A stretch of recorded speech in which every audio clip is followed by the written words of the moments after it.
Tiffany, a 13-year-old Taiwanese-American girl, was spending her summer in Tainan with her grandmother. She had explored markets, tasted street food, and learned about urban farming. Today, Grandma had something special planned: a visit to Qigu Salt Mountain, a man-made salt mountain with historical significance. As they approached Qigu Salt Mountain, Tiffany was amazed by the giant, white mountain shimmering under the sun. It looked like a snow-covered peak in a tropical landscape. Grandma explained that it was pure sea salt from years of production. They climbed to the top, enjoying the view of coastal wetlands and salt fields.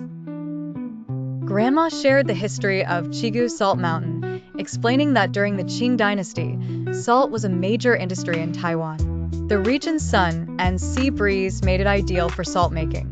Traditional methods were replaced by factories, but the mountain remains a symbol of Tainan's salt history. After learning about the history, Tiffany and Grandma explored the salt-themed creative area. They visited a shop selling handmade salt lamps and colorful salt sculptures. Tiffany picked a glass bottle filled with pink and blue salt crystals as a souvenir, delighted by the unique memento.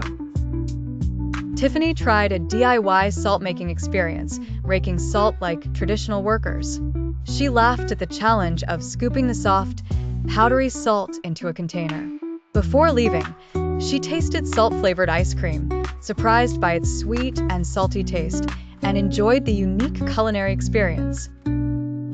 As they watched the sunset over the salt flats, Tiffany felt a new appreciation for Qigu's history, beauty, and cultural tourism.